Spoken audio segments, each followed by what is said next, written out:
Hey, how's it going? Today I want to talk about when you go through life, the art of self discovery and self understanding. It's important to take note of your strengths and weaknesses as you go through experiences in your life, because this will help you better understand where you should position yourself for the most success. And you shouldn't just do this mentally, you should take note with a pen and paper. Ideally, journaling is really good. Now, the real benefit of this, in my opinion, is we live in a world that's super complicated. There's hundreds and thousands of distractions and things trying to pull us in different directions. And having the ability to say no to things and know where you should actually go and focus is a huge superpower. Because if you're always going to be chasing the shiny object, the new drop shipping company or the new, remote closing job or whatever that may be, and you never actually zero in on what it is that you are best positioned to have a competitive advantage at, because one, you enjoy it, and two, your natural abilities give you an edge in that area, then you're really just going to be constantly playing leapfrog from one thing to the other and never actually being able to go deep and focus on one thing where real mastery comes. And a real practical step you can take is take your Myers-Briggs test. This will show you where your natural tendencies are and your strengths and weaknesses, and you can even look and see what jobs would be a good fit for you and which wouldn't. Like for me, I'm an INFP, so sales jobs and high pressure roles like an air traffic controller or something like those are going to be big no's for me, because that just doesn't align with how my brain and how I function and how I form decisions. But alternatively, things where I'm like helping people or trying to do something for a greater cause, those things really resonate well with me. So that kind of just having that knowledge alone, it allows you to just say no to a huge number of things that you otherwise might be like questioning, like, should I do this? Should I try this? And it allows you to narrow your field of decisions so you don't have this ocean of opportunities that you could pursue. And it makes it a lot less stressful. Now, to go even a step further in this, not only is it beneficial because it allows you to narrow your plane of decisions, but it also allows you to lean into your strengths, because it's better to go from good to great than average to good. Like if I tried to become a mathematician or a physicist, the amount of energy and effort it would take to just become mediocre at that would be huge.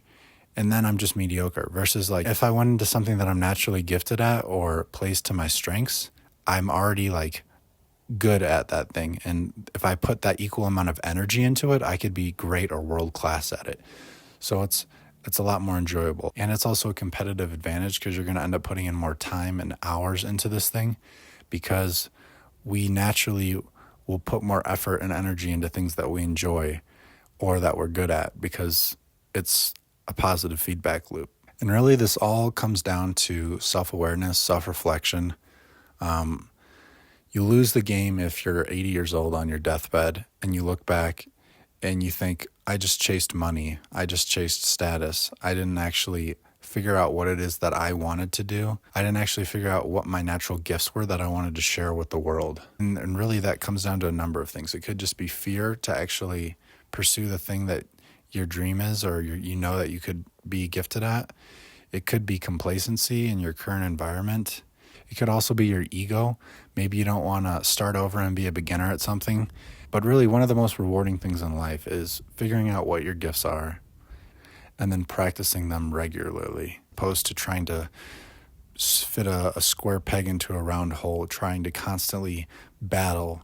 And it's an easy trap to fall into with all the things you see on social media telling you should do this or you should do that, and saying how much money they're making and all these things. But really, you have to figure out your own path and have the courage to walk it. And this actually ties into the Japanese concept ikigai, which is figuring out your purpose, your meaning of life.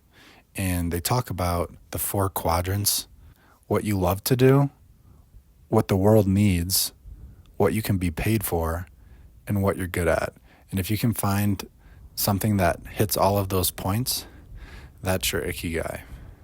So it's a matter of figuring out what truly matters to you. And this isn't an easy pursuit by any means, figuring out your life's purpose or what your gift to the world should be. Many people spend their whole lives distracted by shiny objects and keeping up with the Joneses and never actually discover their purpose or meaning.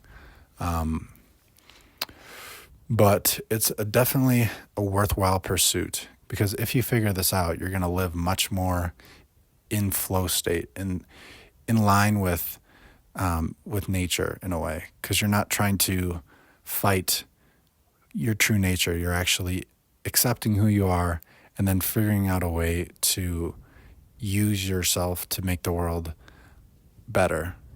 And to talk about living in service to others, we as people are at our best when we're focused outward, when we're focused on external things to helping.